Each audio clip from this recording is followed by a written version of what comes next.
Okay. Let's start her up. All right, we're going to start her up here. The Bottom Line Bombs on the Sports Gambling Podcast Network is presented by WynnBET. WynnBET is now live in Arizona, Colorado, Indiana, Louisiana, Michigan, Jersey, New York, Tennessee, Virginia. For boosted same-game parlays to live in-game in-game odds. WynnBET has what you need. Sign up today at sportsgamblingpodcast.com/WYNNBET. That's WynnBET. We're also brought to you by the SGPN World Cup free roll. That's fun. $250 cash and a $250 gift card to the winner. Enter today exclusively on the SGPN app. And with that, we're going to begin. Play the cleared techno music on the audio, not in the live thing with the YouTube if you're watching. Goodbye. And I'll even start us out now. No sound effect. Here we go. I don't know how to introduce this. All right. Welcome to the Bottom Line Bombs NFL Week 11, or the contest picks for Circa, however you want to phrase it. We phrase it, we title it differently. The NFL contest picks Week 11, because that's what gets the clicks, the views. You got to put NFL, you got to put predictions and all your titles. Bottom Line Bombs, nobody knows what it is. Nobody even knows what it means. That's what people like to say to me. Do bombs mean bad or do they mean good? Are they picking out winners or are they losing because they're bombs? That's the beauty of it. You don't know. If they lose, then they're bombs. If they win, then they're bombs that I detonated or we blow your bookie's house up with. What? Anyway, welcome. Here we are. Every week I do pick 5 picks against the spread with bits. Picks with bits for tobacco use only. Using the Circa point spread lines. You can use you can find them on Circa Sports. They come out every Thursday at 10 a.m. Pacific, LA time, which is where this is coming from. And we'll get into it. We have 5 picks this week. More ones? Oh my God. If you see the intros I do, the man in the box, I'll do a man in the box segment later on at the end of the show. 5 more picks. Oh, there's a couple intros. I'll recap real quick what happened last week. We just recapped the losses. Let's get right into it. I'm fasting. I need to slow down. That's a problem. I got a Starbucks. It's Red Cup giveaway day. So that's fun. To the barista. She said, not really. Not really. That's one of my favorite things. I try to put a little personality into someone working and they clearly don't want to be working there. And I get it. But, you know, if you're watching YouTube, welcome to the live stream. I'm wearing some merch. SGPN merch. Look at me. I'm a real company man. And the new bigger logo. Brought to me by Kyle Bolin, Blue Steel in the Fantasy League. BLB, great logo. CJ Sullivan's Bottom Line Bombs. Huge on the TV. Look at that. All right. So that's the show. Last week, we another bloodbath. We had some losses. Real tough losses. In the segment, I'm just going to be called That's All. That's all it took to lose that game. We lost the Bears versus Detroit. They were only up 14 at home versus Detroit. Got an interception, which is called back. And they give a pick 6. You could have got the Lions at 8-1 in game, plus 8-1. That's all. That's all that took to lose. Then they score. Even after they gave up the lead, they go score. And of course, they miss the extra. As soon as they miss that extra point, well. Like my theory says, miss extra points never go in your favor, no matter what. Somehow, if a missed extra point happens, it's going to go against you. No matter what side you're on, it just works against you. And the other one was the Bills. That really angered me. I mean, yes, it was the greatest game of the year, blah, blah, blah. It was crazy. It was insane. Bills, Vikings. But it was the perfect gambling game because the point spread was all over the place.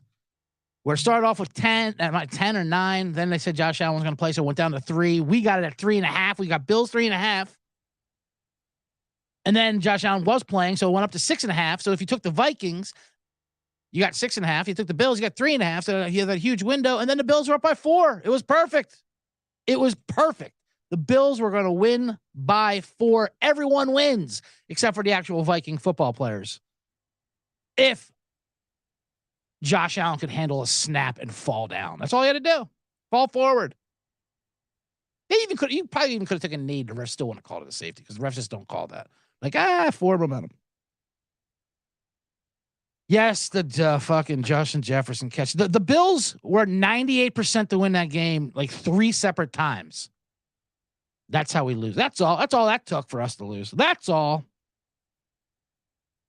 It is so many stupid things. Not even just all that stuff. They didn't kick the field goal, and it went for it, and fourth, and they throw a pick, and he runs it back to the 40. Okay. If you're gonna go for it, just run your friggin' moose Josh Allen right up. Even if you miss it, they have the ball in the 2. Like, what do you? Win expectancy. The win expectancy was 99.9%, and then the Vikings won. How? I'm sure the numbers are right on these win expectancies. They love shoving these win expectancies down your throat to show how improbable the comeback was. I don't believe them. I mean, I'm sure they're right, but because you know why? These numbers, like I said before, what they don't take into a factor is if I have money on it or if I gave them out as a selection. Because if they knew that I had money on the Bills, then the win expectancy for the Vikings fires up to about at least 80%. Even at 4th and 18, 100% to make this because CJ gave it out the fucking Bills as a. Oh boy. Oh well. Good for Buffalo. Good for Buffalo. Now they get to. They're gonna be more comfortable this week because they get to play in the snow. Oh boys, they're gonna be snow this week. We're not taking that game, Buffalo versus Cleveland. It's supposed to be Snowmageddon. They love the newscasters like they devastating snow. They have to make it sound like some 90s Armageddon movie. What are they calling this one? It's called Thunder Snow. It's supposed to happen in Buffalo. 6 feet of thunder snow. What? Thunder Snow sounds like a good metal band. Snowmageddon, Snowpocalypse. I look because it's snow. You know, it's comical. They don't take it seriously, but it's horrible. Snow is terrible. The only people who like snow are people who aren't from snow. I live in LA to get away from snow. From the East Coast, Philly originally. Then I lived in Chicago forever. Snow is not fun. Snow is pain. There's a lot of trudging through snow. Snow is fucking awful. You hear it's going to snow. You're not happy. You're not getting your mittens and building a fort like you're a kid. No. You're shoveling. You're throwing out your back. Everything's terrible. It'll be a fun game in the snow. We'll make snow angels. No. We're going to be up on our... Drinking in the snow is good. I get it. But drinking in the snow because you're out there fucking crushing ice trying to get a parking spot. And I don't drink anymore, but I do miss drinking in the snow. That's fun stuff. Because you can't go anywhere. Anyways. All right. We have a big show today. Like I said, we have 5 picks against the spread, plus a man in the box. Light out read. So you know what? I'm going to get to this segment real quick before we get to the games. I want to get to a segment I like to call the worst person in gambling in the world this week. Normally, this is for my friend Bill O'Donnell. He usually texts me. You know, people who complain about bad beats. People who celebrate victories too early. But this week, we have a surprise. It surprised me, and pains me to do it. What's up? That is CEO, head honcho of the Sports Gambling Podcast Network, Sean Green, Money Green. Definitely. Good. How are you, Sean? I'm doing great. And I hate to call you out on this before I even bring this up. What you did, especially following the footsteps of having a all hands deck virtual party for the network where you shelled out 19 out of 20 blackjack winning hands. It was a very. I thought it was fixed, but I didn't care. I loved it. It was very, very generous of you. And then that's what pains me even more to see for you to fall into this category of the I told you so guy. A terrible cardinal sin in gambling. Yeah. The guy who says after the fact, I told you so. Well, okay. Here's now you're referring. Mm-hmm. Very, with no very, very, very braggadocious. That if you weren't on the Colts, you hadn't been doing it. Now one. All right, let's recap real quick. So Colts Raiders game. Yeah. The narrative was Raiders the obvious side because Jeff Saturday. Yeah. We get that. Yeah. Everyone was on the Raiders, including your host of the Bottom Line. Yes. Here.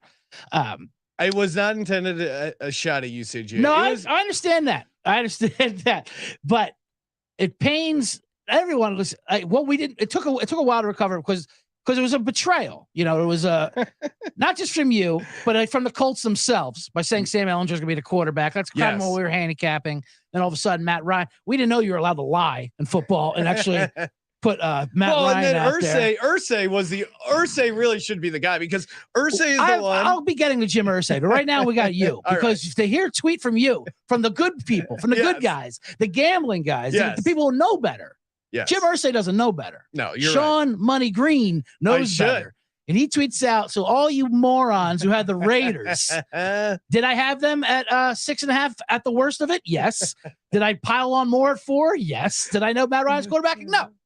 And you tweet out, if you didn't have the Colts, you haven't been doing it long enough. Bow down to the cagey veteran. Get off me, rookie. With your amateur mop public Joe Schmo picks. Every once in a while, I like to smell myself. Now, and this is in response to there's a bunch of these like fresh-faced, spreadsheet kids in the fantasy world with their advanced analytics who are saying you can't pick this Colts team. They don't project well, blah, blah, blah. And really, you get that one game bump. We've seen it a bunch where a head coach, they got rid of him. They don't like him. They rally around this guy. And we as Colts backers did get a gift with the surprise Matt Ryan start. I'm totally on board with that. It really was about, there was just a week of everyone saying how shitty this Colts team is going to be. And these guys, it's weird. They don't like to get embarrassed in that sense. If they get embarrassed getting arrested, they don't care about that. But a week of just everyone talking shit on them, I thought we were going to see the best version. So yes, in hindsight, it was maybe a little braggadocious to tout that. It wasn't one of my locks, and I didn't have enough money on it to really enjoy it. But if it was a retaliation to spreadsheet newbies, I'm fine with that. Yeah, I'm fine with that. If we insulted that, but it was something I didn't need on my Twitter feed. I'll just say that at that point after recovery, because I was still getting over the fact that you could lie about your starting quarterback. I didn't know that was well. And again, I get fiery on Henry on the Twitter because like when the Eagles lost and guys DM me, going DMing me saying hey, oh man, my fantasy team really crapped out because of AJ Brown. I'm like, think I give a fuck about your fantasy team? Come on. I get that, and and it's the worst having to take with all that. But especially you as a CEO, we have to be above these guys. Yes, you're right. Above these. In hindsight, especially when it affects me. Actually, that's the only one that affects me. I don't care what you say to those fucking assholes. I'll throw everyone else's picks on the bus. All right. Good luck with the bottom line bomb, CJ. Thank you, Sean Green. Sean Green, everyone. Appreciate that. And thank you for the blackjack winnings. And I'll try to be doing this longer. Haven't been doing it long enough, Sean Green. Anyway, all right. With that being said, that was the worst man in gambling last week of the world, whatever that fucking segment is. All right. Speaking of the worst and the best, WynnBET, which sponsors the bottom line bombs. Ready to win money and boost your odds? WynnBET is now live in Arizona, Colorado, Indiana, Louisiana, Michigan, New Jersey, New York, Tennessee, and Virginia. Didn't I just say that in the pre-show? Be on the lookout for WynnBET Win Hour each Thursday from 5 to 6 Eastern Time. During WynnBET, marquee games of the week will have better odds on WynnBET, giving larger pay opportunity. There's so much to choose from.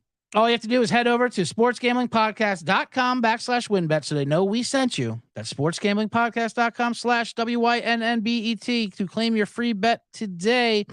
Offer subject to change. Terms and conditions at wynnbet.com. Must be 21 or older and present in the state where playthrough WynnBET is available. If you or someone you know has a gambling problem, and you do, to be clear, you have a gambling problem. You're listening to my show on the Sports Gambling Podcast Network. That's evident. You call 1-800-522-4700. That's if you think the problem needs solved, which I don't think it does. Anyway. All right. Thank you. That was great. Sean Green, the first person inside the box other than me. See how I say that, though? I always say how they throw me into the box and then just lock the doors and just let me do it. I didn't do any sound effects. And I bring here with my papers. The papers and the passion finally get into it like Ron Rivera. Oh, wait. I'll wait on Ron Rivera. I'll give you Ron Rivera. I'm the guy that pulled out the sheets of paper, that looked at the analytics, that watched the tape in the freaking when we were at Indianapolis. Indianapolis. Brought out the papers and looked at the sabermetrics. You did not look at sabermetrics, Ron. You did not. Anyway, here we are. Live doing the Bottom Line Bombs. I am CJ Sullivan. Inside the box was by myself. They'll show on Money Green Machine. I couldn't believe that. You haven't been doing this long enough if you had to. Here's the problem. And he was right about Jim Irsay. So let's get right into that first game. Philadelphia versus Indianapolis. Line is 6.5, according to Circa, which I love. Jim Irsay, he is who would be the worst person in sports. He fired, we went well with him last week. He's the owner of the Colts. He fired Frank Reich. He gave him no chance by making him play Sam Ehlinger. And then he hires Jeff Saturday and defends it. Goes, all right, you can have Matt Ryan. He's an actual professional quarterback. Doesn't tell anyone. And then he tweets out, what a football player this Matt Ryan is. Fuck you, Jim Irsay. You're the one who benched him. You benched him for the season. He's one of those assholes who rubs it in their face. He does these passive aggressive rubs in his face. He's rubbing it in all our faces. What a player, that Matt Ryan. I told you. No, you didn't. You didn't tell us shit. You told us the opposite. He tweeted out today, happy birthday to Reggie Wayne. Reggie Wayne, the Hall of Famer Colts receiver, who was a coach on the staff who should have got the job over Jeff Saturday, if you want to talk about who deserves it. He wished him a happy birthday. Fuck you, if I'm Reggie Wayne, fuck you, Jim Irsay. You imagine Reggie? Oh, God, I wish Reggie Wayne was the coach. He would have brought Marvin Harrison on as a special. Although Marvin Harrison probably doesn't want his name out there, but he'd be not even a receiver coach. He'd just be a special coordinator, like a consultant. Marvin Harrison is a stone cold murderer, by the way. You can look that up. North Philly's finest. I love Marvin Harrison. But he doesn't put his name out in the paper. He doesn't put his name on Front Street. He owns a bar in North Philly. Not one of his jerseys or stuff is up there. It's like other people he's got. And he actually killed someone. He killed someone. Shot him in a diner. Got away with it. He's Marvin Harrison. The quiet assassin. Him and Reggie Wayne would be a coaching staff. Anyway. Jim Irsay. He infuriates me now. All the critics who criticize us when we lose. That's what he tweeted out too. But when we make moves to win by what? Allowing Saturday to have an NFL fucking quarterback? And Jeff Saturday, that was the story last week. I wasn't against Jeff Saturday as much as I was Sam Ehlinger. And Saturday was fun at first. He was the guy that grabbed off ESPN, a TV. It looked like a Disney movie. Like I said, it was like a Whoopi Goldberg movie. He was grabbing someone out of the stands. But Saturday was like a kid. Like, I don't know what's going to happen. He's laughing. Hey. He's all wide-eyed. He was like angels in the outfield or something. He was like a kid, almost like a Freaky Friday or something. It reminds me of a movie, like if a kid was inside of an adult male body. I mean, all of a sudden he's a coach of a football team. I don't know. Let's do a trick play. Flea flicker. Draw it up in the stands. And it was fun. That's why I liked it. Now he's defensive immediately because all the backlash had happened. Now he's on press conferences going, you don't think I don't know what greatness is? I've been around, brother. I've seen people, how they general manage and scout. What? How they general manage? How do they general manage? By doing book work? By fucking what was the other thing he said? It was pretty funny. Oh, I've been around this game a long time, brother. When I say brother, they know they're just absolutely bullshitting you. I've been around this game a long time. First of all, no, you haven't. What are you talking about? We've watched you. We've watched your entire career. Yes, you're a professional football player, great player, but you're still, low 40s, if that, not even. A long time, more than you know. No, we know. We've seen your entire career publicly.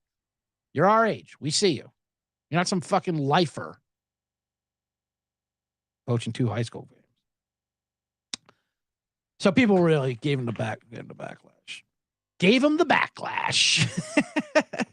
Bill Cowher got some flack for that. A lot of Joe Thomas. Bill Cowher, what did he say? He said it was an insult to the profession of coaching. that Saturday had no experience. It wasn't a good look. I don't know, insult to the profession. So everyone came back at Cowher how he had no experience as an analyst. None of these guys do though.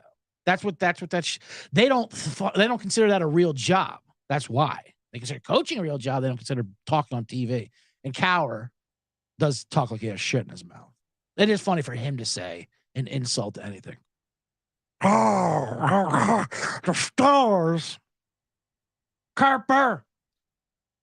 I went to college at Duquesne during the Carper years. Carper. I thought they were saying Care Bear. They're saying Cower Power. Carper. Carper. This guy's a professional TV talker. I talk on TV. Cardell. Get in there and punt. He would spit so much. They would show him to the sidelines yelling at fucking Yancey Thigpen. Yancey! Yancey, tell Cardell to get in there and punt. Oh, Neil O'Donnell, not Neil. Neil! Cardell! Are you saying Carvel, like Carvel ice cream cakes? No, I'm saying Cardell slash. Give the ball to Bam. Bam and Bananas Foster. I'm a professional announcer. But now, and then you have all people ripping on Bill Cowher to shut up about that. But that's what these analysts do. They do hot takes for you to rip on. So actually, I kind of like what Cowher said. Not that I agree with him, but I like what he said because it got people to, comment. Whatever. I don't even know. But we're here, Colts, Eagles. Now we're the Eagles coming off a loss, their first loss of the season. Congratulations to Larry Zonka. Is he the only living? Him and Mercury Morris. The 1972 Dolphins are the worst people they're the worst people in the world. They go out popping champagne for teams to lose. They love when teams lose to their awful record of those 1972 Dolphins that went like 12-0. They were full of plumbers and whatnot. They were the worst fucking team. They won the Super Bowl like 6-5 when a field goal kicker tried to throw a pass and it bounced off his head. We're perfect. Mercury Morris, Larry Zonka drinking. They're just a bunch of boomers who are going around celebrating that we can't afford houses. Basically, wow, it was so easy in '72. We bought a house and a fence for $45. And we drove a fucking 25-foot long car. You can't do what we do, Eagles, or any other team. No, the Eagles lost. I think it's going to be good for them. -6.5. They're going back. Everyone thinks they got exposed because Washington ran at them, and Jonathan Taylor's just going to run at them this week. That's kind of lazy handicapping. Yes, Jordan Davis is gone. It hurts their run defense, but that's all they can do. See, this week, the Colts are not going to be able to outcoach Nick Sirianni, who's returning to Indianapolis. He used to be a Colts coach, an actual coach. They were allowed. The Colts Saturday outcoached McDaniels by just lying about the quarterback. I love that. That was their move. McDaniels and the Raiders, we'll talk about next. Actually, let's just get into that, right? That's how we parlay that over. So the Eagles -6.5. Well,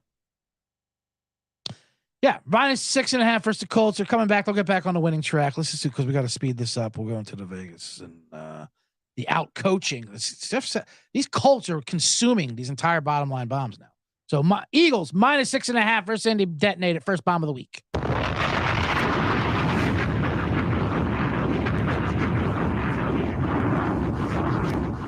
That does lead us to Denver Raiders. And I was going to say the Raiders are a team that are completely that's 2.5 Denver, by the way. This is going to be a great game for me because it's for bits, picks with bits, because you have two coaches who are just disasters, and Hackett versus McDaniels. McDaniels got out coached by a guy who was on ESPN last week, and the out coaching that he did was just lying about the quarterback.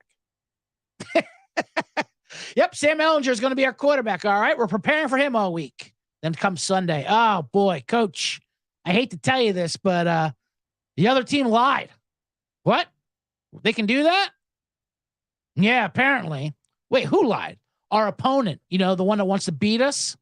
They gave us bad info. I mean, here we were on an honor system with them. In good faith, you think they would tell us exactly what they were going to do, and they didn't. I didn't know that was legal. So they prepared for Sam Ehlinger all week. What did that entail? Well, we didn't. We were not. The Raiders were not prepared as a team for a quarterback that could throw the ball forward. We watched old rugby matches. We watched, I don't know, Australian rules football. We watched some of that, things where you couldn't advance the ball with an overhand throw. All those. We watched the football scene from Wedding Crashers.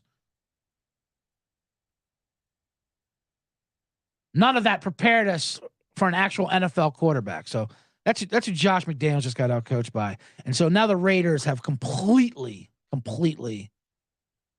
quit. They're broken. Derek Carr's at a press conference after the game last week. He's just crying. He said, because he's pissed off, but they're pissed off at the coach. So he might be still into it.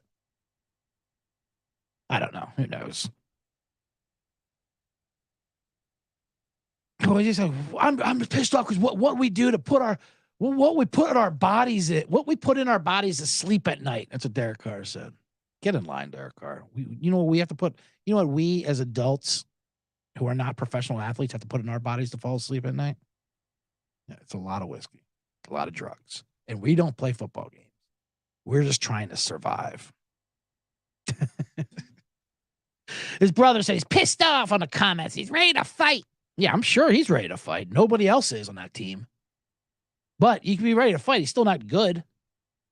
He's been awful. I mean, whatever. I know the fans are done. We know Raider fan Pawski, who was here last week on the comment. I don't see any comments right now. I wonder if this is working.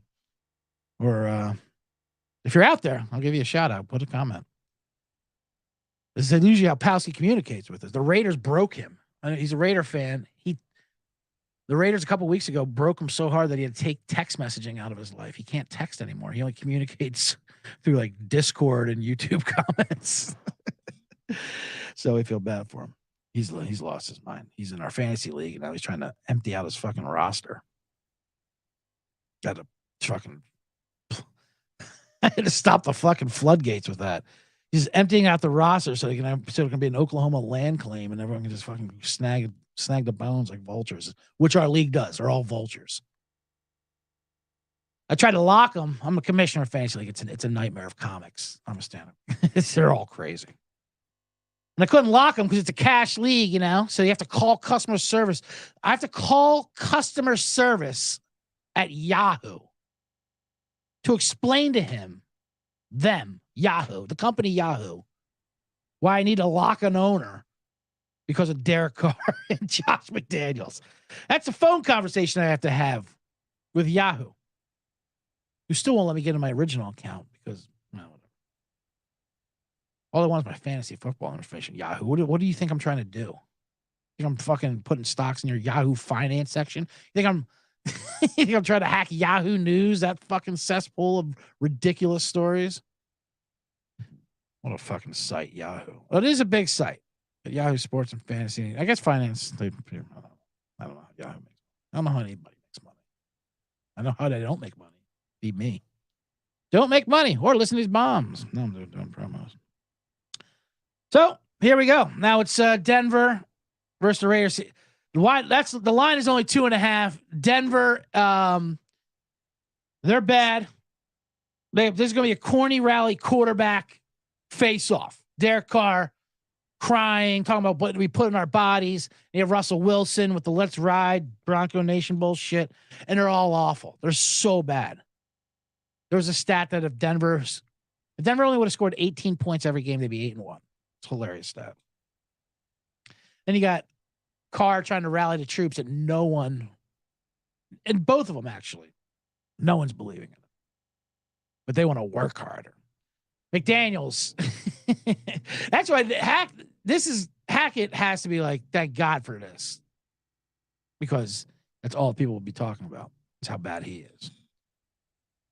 He's like Elon Musk coming into Twitter when he threw out that email saying, "You're fired unless you're ready to do," I think, what was the word he put in the email? Extremely hardcore work for the company. Yeah, no, I don't know what extremely hardcore work is, Elon, but I don't want to do it for fucking Twitter.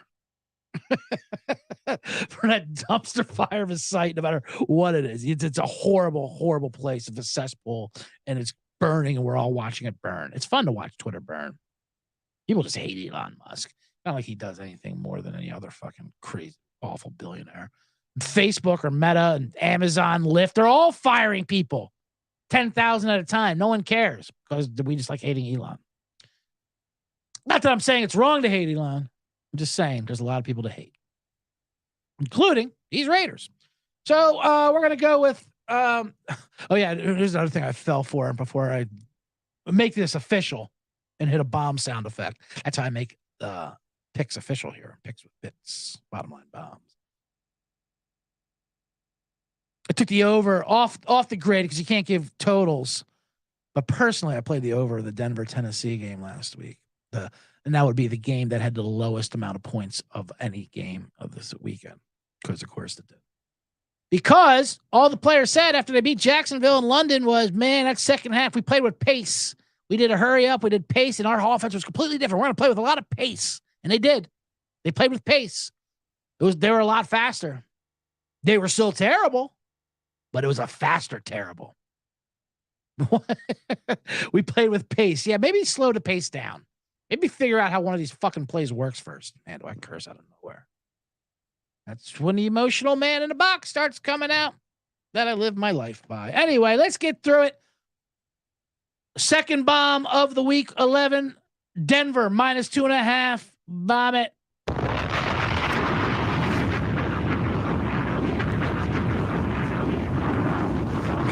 man, I am on Denver so many times. It's disgusting. All right.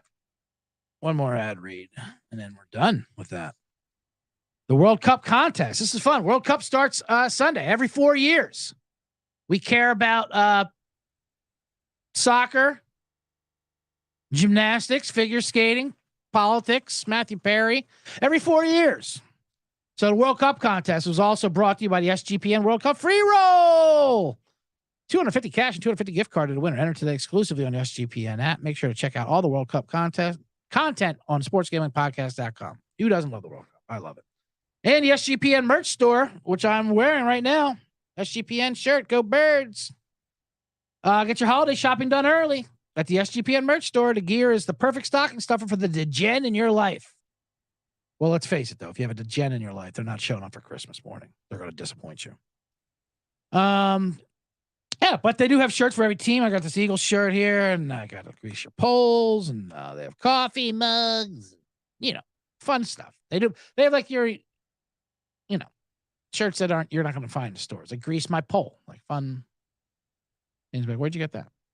Plus, from now until Thanksgiving, get 10% off and use the promo code Dallas Sucks. That's store.sportsgamblingpodcast.com. Promo code Dallas Sucks. Dallas Sucks. What a great promo. What a great network, the Sports Gambling Podcast Network. It's very scumbag oriented, which I'm a big fan of. All right. That's it for the ad reads. Not bad. Not too, you got through it. I still don't know what's going on there. Let me see. Is that a comment or a, I don't think, let me see if people, let me see what the clock is. Oh, Jesus Christ. I am taking my, I am taking my time. I shouldn't be doing it. Sorry. I'm CJ Sullivan here, Sports Gambling Podcast Network. Bottom line bombs, NFL contest, week picks, week 11 picks. Good God. I don't know what I'm saying anymore. All right. Let's get through to the games. I've only given out 2 so far. We give out Eagles 6.5, Denver minus 2.5. We're going to do another NFC East game. We got Giants versus Detroit. Line is Giants minus 3. Boy, these Giants just don't get any respect. And I've never respected them. I'm finally going to take them here versus Detroit. I finally found a game I like, even though people like Detroit. But minus 3 weeks got to take. This is if that was a corny quarterback off, Denver versus the Raiders, this is a corny coach motivator. Giants versus Detroit. You have Dan Campbell for Detroit versus Brian Daboll. however you pronounce his fucking name for the Giants new coach. They're both rallying their troops. They're both motivating their coaches, players with corny shit. See, McDaniels, he's the Elon Musk for the Raiders. He was like, well, we got to work hard. Like, yeah, no, we don't want to work hard. You got to do fun stuff. Campbell, the Hard Knocks, the grit, the whole players coach. I'll go through a wall for him. He's running out of tricks, though, I think. I mean, they just won on the road versus the Bears last week, which they will not do again. They're terrible. Like I said, Campbell, he quotes Metallica for his players, but now he's running out of Metallica stuff. He's getting into the bad Metallica now. Now he's on the Saint Anger and Lulu, whatever the hell that was. Collaboration with Lou Reed, one of the worst albums of all time. He's quoting those lyrics to 22-year-old rookies who have no idea what he's talking about. But he says it with passion. So they liked it for a while, and they don't play hard. I'm not saying they won't play hard. Same with the Giants. So I just wrote an article and came out with Brian Daboll. People like him. He's fine. He's affable. Dan Pompei wrote an article about him on The Athletic. And I get it. You're told to write an article. You have to. So you have to come up with something. It was all about how he's into magic. And I was like, oh, God, this is hilarious. He has a deck of cards on his deck, the Giants coach. He says, oh, so you come in, cut a card, do a thing. He does a magic trick for you. There's nothing more annoying than an amateur magician. Apparently, that's how when he first got to the locker room, he went to Saquon Barkley, did a card trick for him. He's like, he did the old trick of shows him 3 cards. It's not his card. He's like, what's going on here? But how about, is this going to be your card? I bet you $20 it is. All right. And it is the old rope-a-dope. He didn't take the $20, but he did get his respect. What? That's your article? Listen, I get you have to write an article about him. That's kind of a clever way, though, to get an NFL locker room on your side. There's that Aziz Ansari bit about how black people react to magic, how they go nuts over it. And it's true. If you ever see David Blaine in the Dallas Cowboy locker room with like Emmitt Smith and shit, they fucking go nuts. They're sprinting out of the room going, they really think this shit's happening. I don't know what it is. They just don't understand. Magic tricks. I like to say, every time I see a magic trick happen, I go, oh, I know how you did that. You grew up with no friends. So you learned a skill in your bedroom. Took years to happen. I mean, it's a skill. It's a skill like anything else. So loneliness, that's how you did that, right? Loneliness, says the man in the box. So they earned his respected. That's how he earned. And then they started talking about his upbringing. This is where it really got me with this article. If you want to read this article in The Athletic about Giants head coach Brian Daboll. Card tricks were a means of survival in the Buffalo blue-collar suburbs. He grew up in the blue-collar suburbs, and he needed card tricks to survive because when older kids messed with him, he could disarm them with a deck of cards. What the fuck are you talking about? Getting chased down an alley. Hold on. Let me stop. He sets up a little table. I know you like to bully me, but pick a card, bully. Any card. Are you thinking of it? All right, show your bully friends.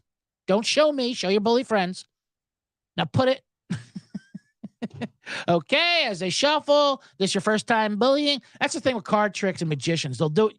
You got to pick a card and you put it in there and shuffle. Then they do some horrible comedy to you. You have to suffer through. You get to the trick. A means of survival. That's how you survive in a prison. So they say hit the biggest man once you get now. Magic tricks, because all the inmates go nuts. All right, inmates, before you rape me here, I have a wish list. I need a deck of cards. Does anyone have a top hat and a rabbit? Maybe a never-ending scarf I could use to climb out this window and escape prison.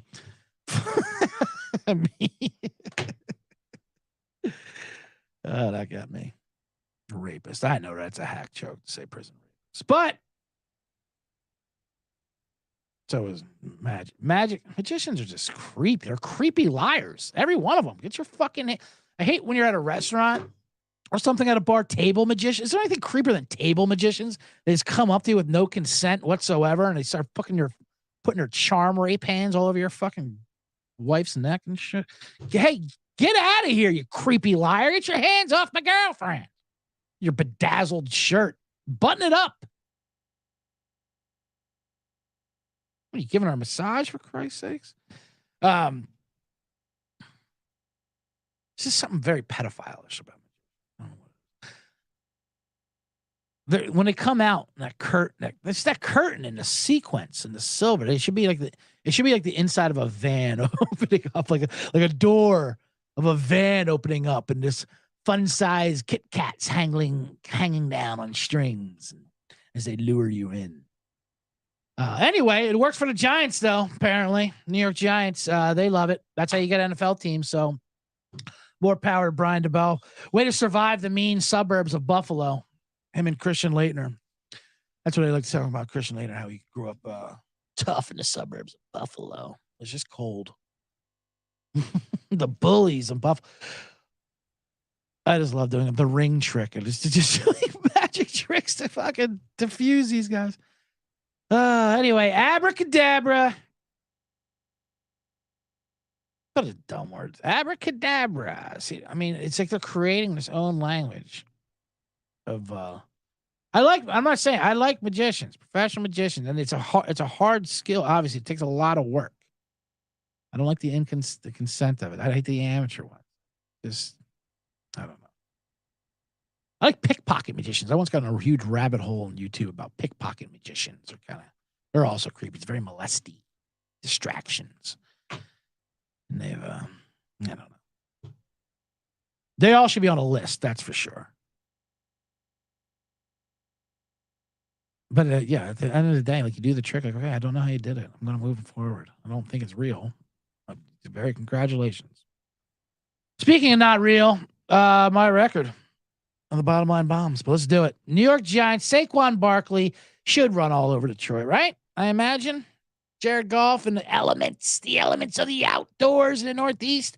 Yeah, so we're going to do, now I should have thought of some magic comparisons to do. Comparisons? No. Examples. Copperfield made the Statue of Liberty disappear. What the fuck are you talking about? That's something I watch. I watch an hour special on TV of a Statue of Liberty disappear. No one thought you made the Statue of Liberty disappear. It's a camera trick or whatever. TV back then. The greatest trick was getting, who did he get to marry her? Claudia Schiffer. Am I dating myself there? Claudia Schiffer, kids, used to be a hot tamale. Anyway, New York Giants, -3. Bomb detonated.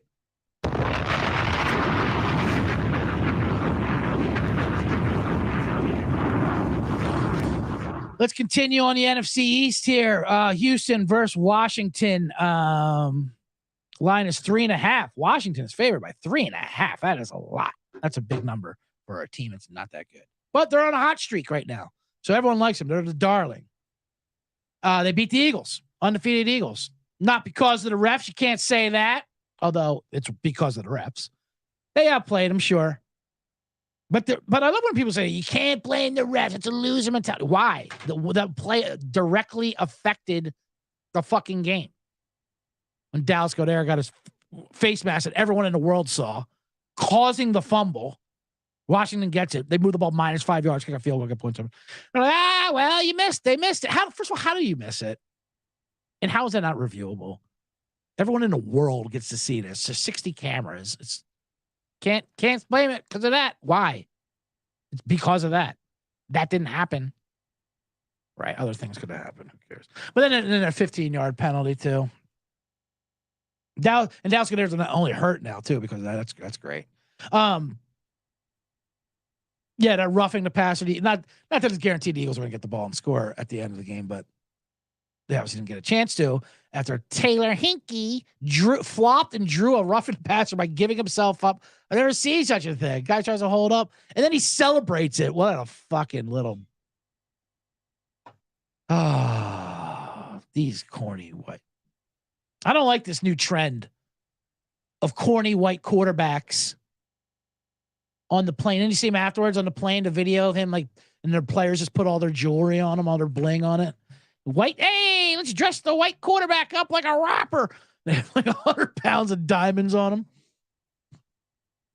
It's hilarious. It's like a sisters dressing up like your little brother in their dresses and shit. Started with Fitzpatrick when he came out in Deshaun Jackson's gear. Then Kirk Cousins earlier this year. Now Hankey's got the fucking jewelry on. And the joke is he's white. He thinks this is fiscally irresponsible. We're all going to go broke. Hey, the linebackers are sleeping with my wife in the back of the plane while they're distracting me with jewelry. Sleeping. They don't sleep. They rail. That's a new segment. The clipboard slamming. Listen up, kids. Those players aren't sleeping with their wives. They're railing them. They're railing your wife. Hanky, your wife's being railed as you're flying to Houston. Houston is playing better with Lovie Smith or Dusty Baker, whoever the hell they're. Congratulations one more time to the Astros. I went over that last week. People who congratulate teams on Twitter. Maniacs who fucking wish celebrities a happy birthday that they don't know. They're crazy. Anyway, Houston is playing better. They tried to backdoor versus the Giants last week. That's fun. That game was hilarious because it looked like it was a game to cover the spread. Like Houston's like, we don't want to win this game, but we're getting 4.5. We just get this touchdown. They had like 5 drives in the fourth quarter, all like inside the 20 to cover the spread for a touchdown. And they didn't get done because they're Houston. But it was funny. It's like they weren't trying to win the game. They were just trying to, which I respect. And which is why we're backing them. Houston plus 3.5 versus this ridiculous Washington team where they should not be laying 3.5 on the road. Let's just get that out of the way. The direct effect and dress your quarterback up in jewelry as we rail your wife. All right, let's speed through this. Houston. I have no other bets about Houston and Washington. I barely had any bets there. It was became borderline racist actually. Houston plus 3.5. Detonate it.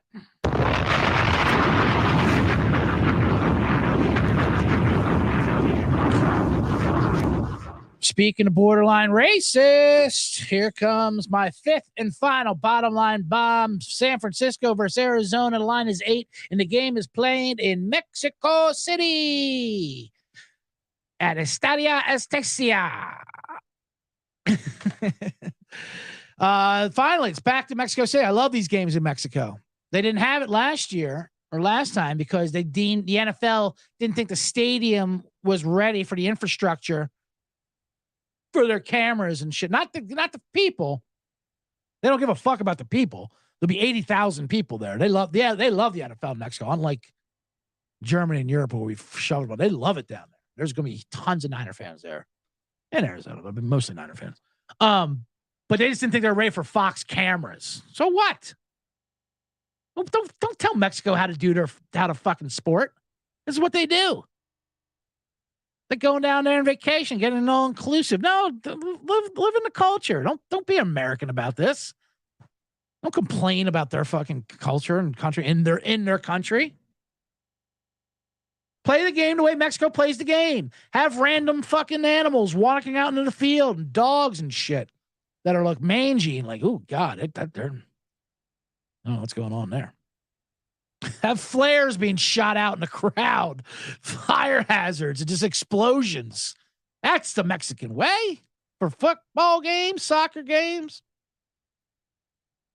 Flares in the stands and animals. Ticket gouging, everything's a bribe. That's what's funny about Mexico.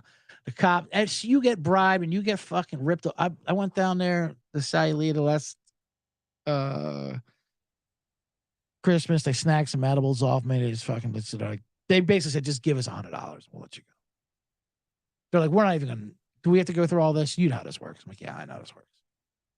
It'd be funny if they charge Cliff Kingsbury to get to the luggage. Everything's a bribe. It's the way their system is. We're saying tickets are already $500. Good. Everything but ticket gouging, like that fucking Taylor Swift. That's a big story. Jesus Christ, you can't get away from that Taylor Swift story. I don't even know. That can't be real. $75,000 for Taylor Swift tickets. If it is, I love it. Charge it. Charge it, Taylor. Taylor, charge as much as you want. I know they're blaming Ticketmaster, but her tickets face cover are fucking ridiculous because it's parents buying it for kids. It's children that like Taylor Swift. If you're an adult buying these tickets for Taylor Swift and going, you're as crazy as someone who wishes a happy birthday to someone on Twitter. A celebrity, I mean. She makes music for children. That sounds like, which is fine. She's super great. $50,000. And I hear people talk about, is it worth it to sell it if it's an experience? Yeah, yes, it is. Because first of all, your experience, yeah, you'll love it, but your the experience you're going to keep with the rest of your life is going to be regret for not having $50,000 because you didn't hear shake it off live in a fucking stadium with preteens screaming. You're not even going to hear it. It's going to be horrible. Whatever. I'm not going to be an old man. I am an old man. I'm talking about Taylor Swift. I'm sure it's great and the fans, and she deserves it. But if you have a chance to sell your fucking ticket, you sell it, no matter what it is. I would sell my ticket. I was going to get real dark. I don't care what the event is. Someone's offering me $50,000 for a ticket. It could be a ticket to talk to my fucking dead parents. Sorry, mom and dad, but you see how shit is down here. I need a $50K. My dad would slap me in the face if I didn't take $50,000. Like he's going to buy a ticket to talk to them. Some people might. He gave out winners. I don't know why I went there. Dead parents. Because it's Thanksgiving coming up. That's why. Which, by the way, we're going to have some good turkey bombs here, hopefully. I usually do good turkey bombs. So we have the Niners in Arizona, in Mexico. Where am I going with this? -8. Arizona, they're hilarious. They're on HBO now, too, with a horrible Hard Knocks, mid-season Hard Knocks. They're just not good.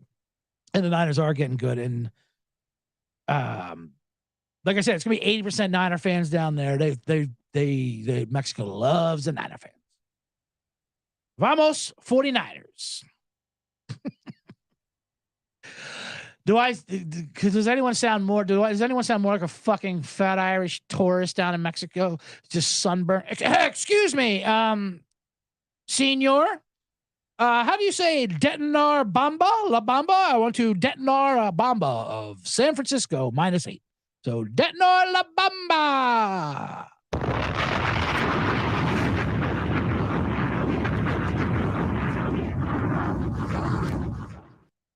Oh boy. Anyway, that's the bottom line bombs. Let me recap. That's all 5 of them. That was Philadelphia -6.5 versus the Colts. Denver -2.5 versus the Raiders. Why am I always on Denver? It never works out. They're just so funny to me. Giants -3 versus Detroit. Houston +3.5 and San Fran -8 in Mexico. I hear people say Mexico. You can follow me on Instagram. Before I get to the man on the box, at CJ Sullivan was taken. There's a bunch of underscores in there. Well, you can Venmo me too. That's always weird too when someone has a tweet that goes viral or something. They're like, okay, now that my tweet went viral, here's my Cash App. Give me money. But you can Venmo me. So I'll get to the man in the box real quick. Also, check out my other podcast, The Blackout Diaries, that I do with Sean Flannery, hilarious Chicago comedian. He does a drinking story. Why do I always say drinking story? Just storytelling, drinking themed show. People tell funny drinking stories, and we interview them afterwards. Comics, non-comics alike. It's a very funny show. We had Nick Vatter on last week. We have Chris Traney on this week. He tells a funny story about sneaking into getting flown in to do Sundance with a press pass from Streetwise, which is a homeless newspaper in Chicago. And next week's episode is actually going to be a gambling episode with the amazing Kevin Bozeman. So make sure to check that out, Blackout Diaries. Yeah, that's it for shows. I have a show tonight. I have to get out of here soon because I'm going up to Bakersfield, which is the Trump area of California. So if you're in Bakersfield and watching on YouTube, which you're not, I can tell by the comments, you're listening on Friday. The show's gonna be over with. All right, let's get into the man in the box. Should I show it over to the man in the box? Yeah, let's get over to this. Lock it in. I don't know what to say. That was another thing with Taylor Swift. Then before I get into the Swifties, the fans, they're upset about the Grammys. She didn't get nominated for a Grammy because her album didn't come out for the cutoff date, which is October 1st. Which I'm on both sides of that. I'm kind of Team Swifty on that. You know, who gives a shit when the cutoff is? I'm Taylor Swift. Just put. You want the show to have ratings or not? Okay, I'm fucking Taylor Swift. I have 10.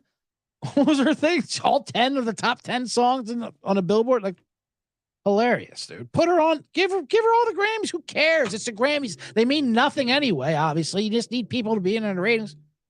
Cutoff date, and they make the cutoff date next year. Taylor.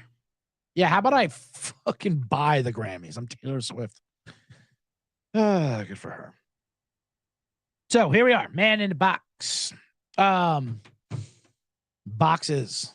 Man in the box. There's a lot of boxes. There's a box within a box. I've got my phone box. I'm looking at the box right now. I'm in a bigger box. There's a box behind me. Remember when boxes were fun? That used to be a thing. I was thinking about that the other day because when I was a kid, something came in a box. Like if the parents bought something in a box. Speaking of dead parents, they would save the box. It was a big thing. You go play in the box. You get to play with the box. No, it's not a big deal.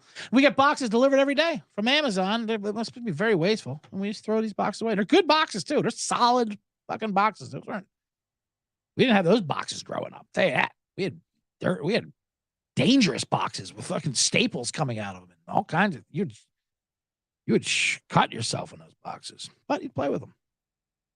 Save the box. That was also a big thing for Christmas. You'd save the box. So you'd put like a shitty gift, like in a Tiffany's box or something.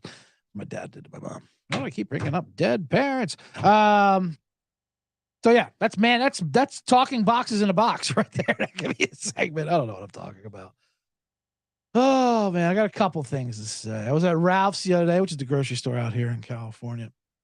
The Rock and Roll Ralph's, which is probably the worst Ralph's of all the Ralph's. It's on Sunset. They have like 3 baggers. They have a lot of. So they bag your groceries, but they rotate around. They kind of just wander off. They all act like how I would act if I worked there. So I can't get too upset. Like, oh, I don't want to do this work.